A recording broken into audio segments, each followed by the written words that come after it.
toga kan wuxuu caam yahay xoolo daaqeen dahab dalsan taariikh dheer waan ku garaadsaday waana ku dhashay waxaan ka dahabaysanaynay 6 sano dadku dahabka dushaas iska marmari jireen laakiin waxaanu ogaanay dahabku inuu macnaha wax way hoos jiro dadka dahabaysatada ee ku nool deegaankan buraleyda tilgad bal ugu horeyn soo dhaw Cabdirashiid intee sanad halka ka dahabaysanaysi waxaan ka dahabaysanaynay 6 sano 6daas sano waxa way dahabku marba heer buu dadku markii hore dahabka aqoon fiican uma lahayn wax laga yaabaa dadku dahabka dushaas iska marmari jireen laakiin waxaanu ogaanay dahabku inuu macnaha wax way hoos jiro inuu cirqiye leeyahay in ma garanaysaa lagu helo dii aqoon iyo maxaan ku raahdaa dii cilmi bal qaababka dad badan baan garanayn qaababka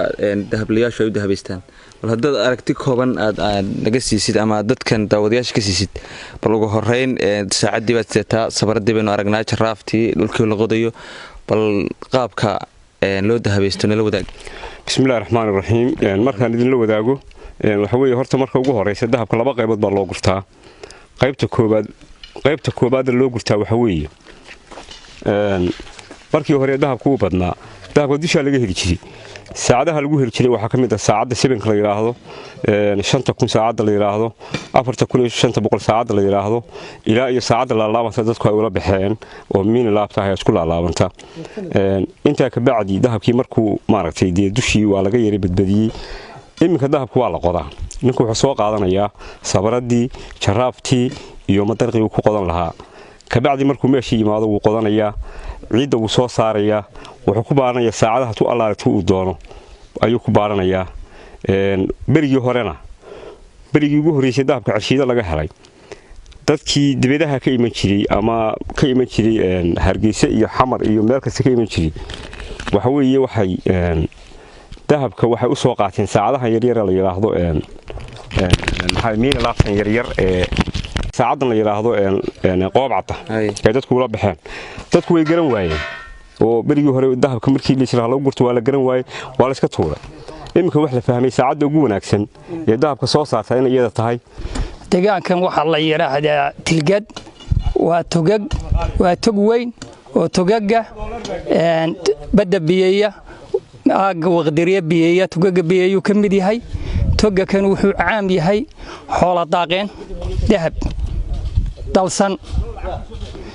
taariikh dheer waan ku garaadsaday waana ku dhashay waan ku koray hadeerna cimrigaygu waa dhowr iyo 60 xoolo daaqeenka iyo dahabka hiduulay halkan faraxan aan joogaa waxa la yiraahdaa buuxaaga wariye Cabdirasaaq Sugulle oo ah wariyaha gobolka Sanaag ee TV-ga MMTV aad baan absaaq ku soo dhaweynaya halkan aan joogno waxa la yiraahdaa toga raxnaadeed ama waxa lagu sheegay halkan buuxaaga waa meel dahabka aad iyo aad looga caanamaalay oo meel waa xirad dahab weeye dadka hadda joogana waxay ka dahabsanayaan dahabkaas ay ka dahabaysanayaan waa deegaan ku hodan ku ah dahabka deegaankani markaa waa deegaan ballaaran weeye oo dahabka caan ku ah laguna yaqaano marka Soomaaliya oo dhan way joogan meesha ka dahabaystaan marka dadka waxaan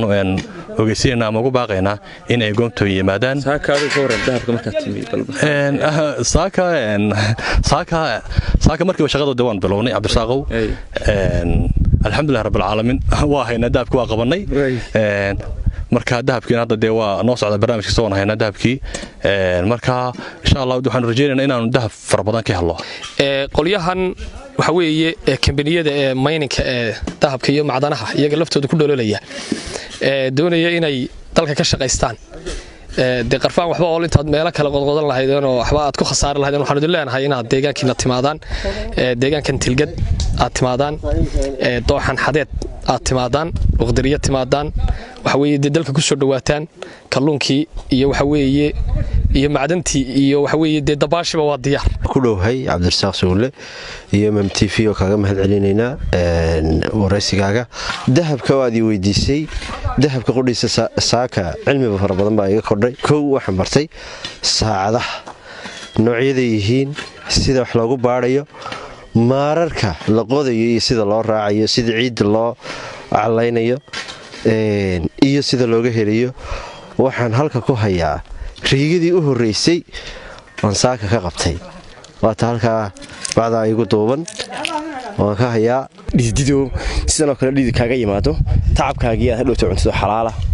oo aan dambi lahayn oo aad sakadii ka bixisatid